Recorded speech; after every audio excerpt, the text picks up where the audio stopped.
Olha, Orson, eu tenho uma impressão a respeito desse tema, que é um tema que a gente conversa muito, né? Eu trabalhei muitos anos, eu sou professora também, eu trabalho na área de educação e comecei a trabalhar na área de infância e juventude muito jovem ainda.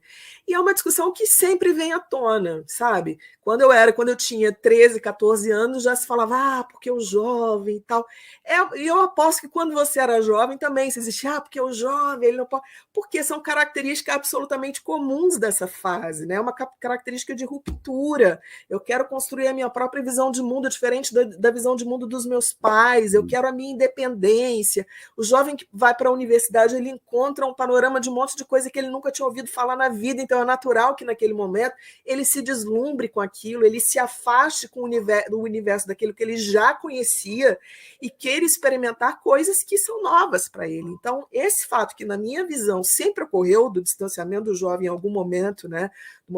Vai muito bem na evangelização, quando entra na adolescência, vai embora, não quer saber mais de nada. Eu acho que isso sempre ocorreu, por essas características. Agora, é uma questão que é multifatorial, tem essa característica típica da juventude, da ruptura. Jovem rompe mesmo, né, com as tradições. Isso a gente estuda na psicologia e é a característica psicológica dessa fase, que tem que ser entendida. Agora, a questão não é só o jovem, às vezes a questão também vem do movimento espírita, das casas espíritas que são muito fechadas, que querem enquadrar esses jovens, né, na caixinha. Não, você só vai ter espaço aqui se você fizer isso, aquilo, se você for um jovem, você não pode beber, você não pode fumar, jovem espírita não vai em discoteca, jovem espírita.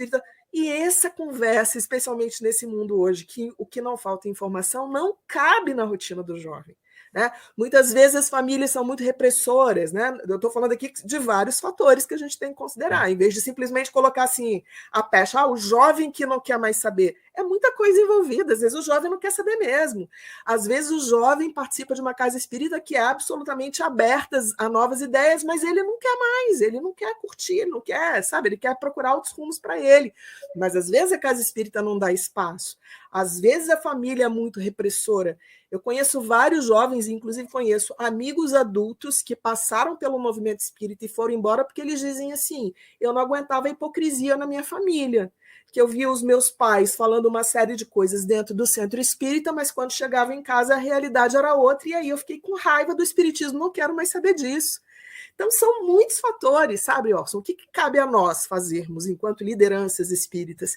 Abrir os nossos ouvidos, abrir os nossos corações, oferecer para o jovem oportunidades de trabalho, oferecer espaços de diálogo, de conversa, quebrar determinados tabus, que não se pode falar sobre isso, sobre aquilo na casa espírita. A casa espírita é o espaço mais dinâmico que deveria existir.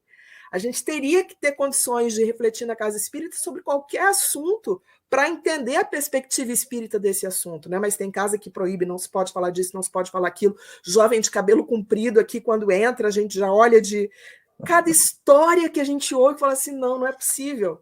E uma coisa assim que eu observo não estou generalizando, obviamente, mas alguns desses jovens que ganham destaque no movimento espírita, que todo mundo começa a aplaudir, são jovens que não se comportam como jovens. Eu não sei se você já reparou isso. São jovens que têm um jeito de falar que parece que ele tem 60 anos, tem uma estrutura comportamental que não o caracteriza como jovem, e aí o movimento espírita aplaude. Por quê? Porque, tá vendo como ele é maduro, né? Tá vendo como ele é. A gente tem que, claro, valorizar cada um na sua singularidade, mas por que um jovem que às vezes não tem o linguajar do adulto, porque ele não tem idade para ser adulto ainda, ele também não é valorizado, ele também não é prestigiado, ele também não tem oportunidade na casa espírita, não é? Então, entre vários desses fatores, um que eu acredito que a gente precisa repensar é essa caixinha que a gente quer enquadrar o jovem e dizendo para ele, se você não fizer assim, desse jeito, você não serve, e aí você vai ser um eterno jovem e a gente não vai dar espaço para você. Brilhante.